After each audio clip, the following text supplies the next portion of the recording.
नमस्कार दर्शक मित्रों, मैं रविंद्र अग्रवाल प्रजाहितैषी न्यूज़ના ડિજિટલ મીડિયા પ્લેટફોર્મ પર આપનું હાર્દિક સ્વાગત કરું છું। આજે અમે આવી ગયા છે શિવાજી ચોક વોર્ડ નંબર 8 ને અહીંયા જે કેન્ડિડેટો આમ આદમી પાર્ટીમાંથી ઉભેલા છે, એક ચંદ્રકાંતભાઈ રાણા છે ને બીજા દીપકભાઈ શર્મા છે।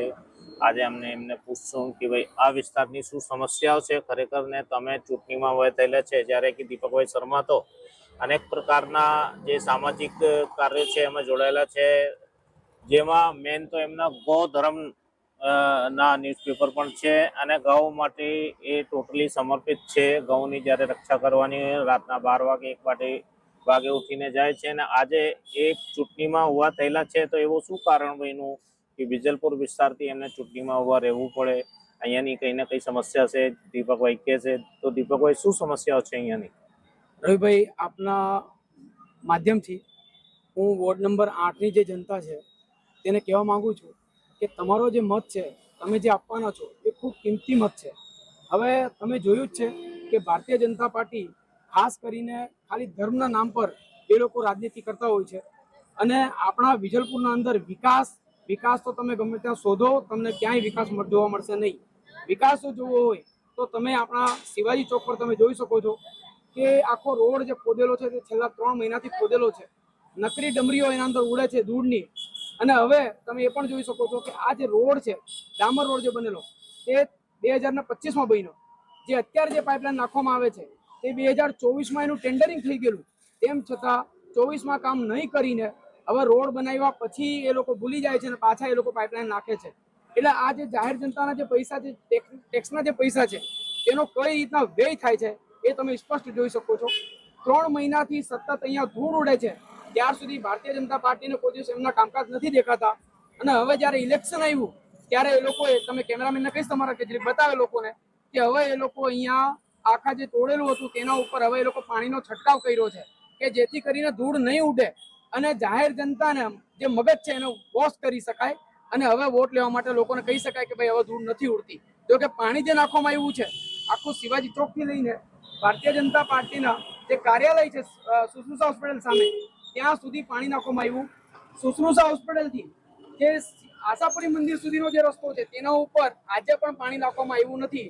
એટલે નકરી ધૂળ ઉડે ખાલી જ્યાં સુધી એ લોકો પોતાની એક્ટિવિટી કરતા હોય અને હવે ઇલેક્શન છે એટલે લોકોને કે ભાઈ મનમાંથી એ લોકોને નીકળી જાય, મગજમાંથી નીકળી જાય, એના ભાગરૂપે અત્યારે પાણી નાખી દીધું। હવે એક બીજી વસ્તુ કે આપણા ભક્તિનગરના પાછળ એ લોકોએ તળાવ બનાવ્યું છે, એ તળાવના અંદર એ લોકોનું કોઈ આયોજન નહીં, કોઈ એ લોકોનું ધૈર્ય નહીં કે આપણે કામકાજ કઈ રીતના કરવું છે, બસ ખાલી જનતાના પૈસા, ટેક્સના પૈસા ધૂળ કરી નાખવાના। એ તળાવના અંદર 2 ટાંકીઓ બનાવી, તળાવમાંથી કોઈને આજ સુધી પીવાનું પાણી મળ્યું નથી।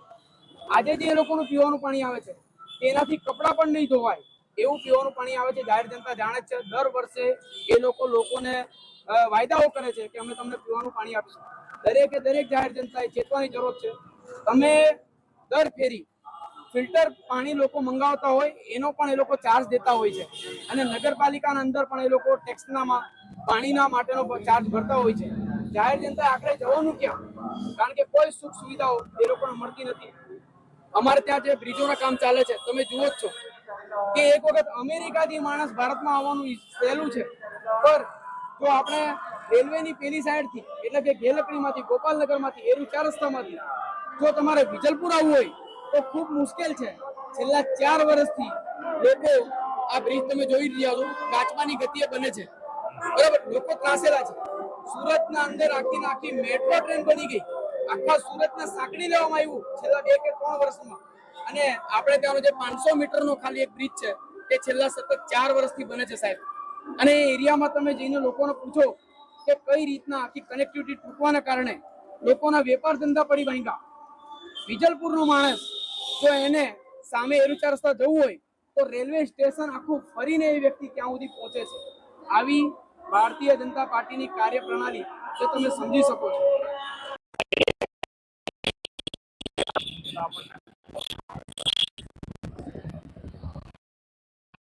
બીજો એક મુદ્દો છે સાફ સફાઈનો। દીપકભાઈ તમારાથી મેં પૂછશું કે 1.5 વર્ષ થઈ ગયા મહાનગરપાલિકાને અને આજે વિશ્વ મલેરિયા દિવસ પણ છે, તો સાફ સફાઈની દ્રષ્ટિએ વિજલપુરમાં શું શું સુધાર થઈ રહ્યું છે એના પર જરાક તમે દ્રષ્ટિ. સાહેબ સુધારના નામ પર તો ભારતીય જનતા પાર્ટી દ્વારા જે કામકાજ કરવામાં આવ્યું છે તે ખરેખર શૂન્ય છે.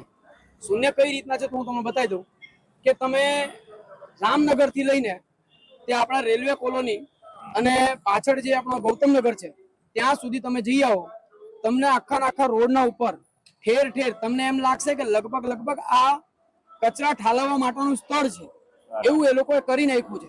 આજ સુધી ત્યાં કચરા ઉચકવા વાળા જતા નથી.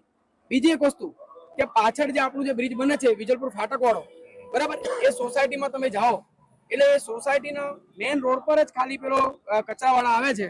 આખી સોસાયટીમાં ગાડી જવા માટે પણ એક રસ્તો નથી, વચ્ચે થાંભલો મારી દીધો.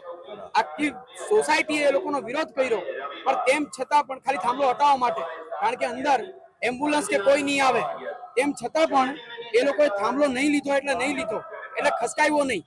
આજે આખો મોહલ્લો એ બહાર આવે છે કચરો નાખવા માટે, એવી એ લોકોની દશા છે. જે લોકોએ રોડ બનાવ્યો છે, બ્રિજના પાસે જે રોડ બનાવ્યો છે, એટલે રોડ એટલે ખાલી માટી જ છે. હજી તો 4 વર્ષથી કામ ચાલે છે, તે રોડ બનાવ્યું નથી, ખાલી માટીના ઢગલા મારેલા છે.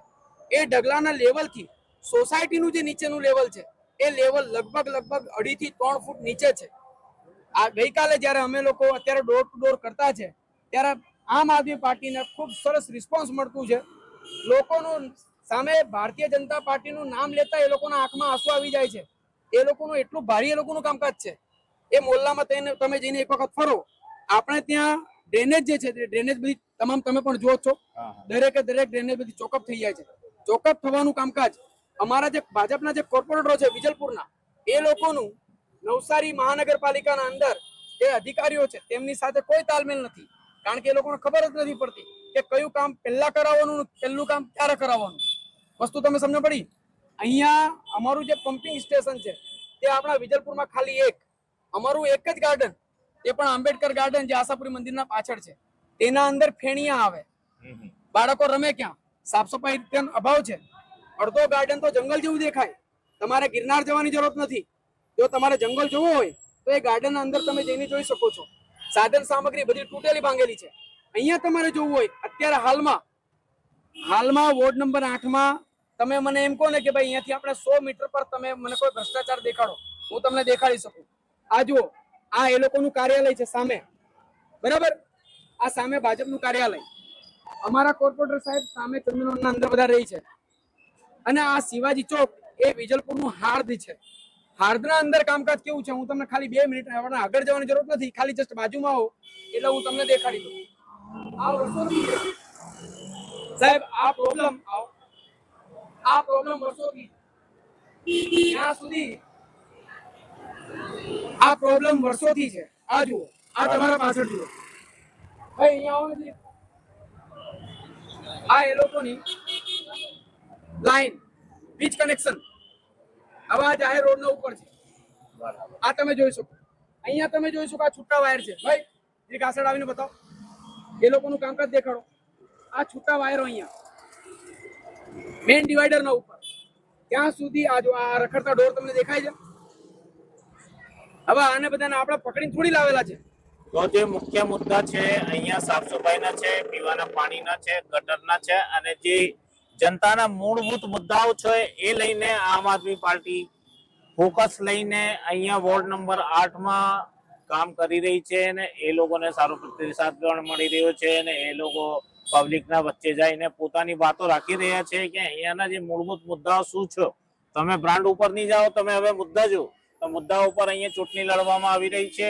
તો હવે જોશું કોણનો જીત થશે, કોણની હાર થશે, લેકિન એ લોકો તનતોડ મનથી મહેનત કરી રહ્યા છે અને પોતાના મુદ્દા લઈને ચાલી રહ્યા છે. જય હિન્દ, જય ભારત.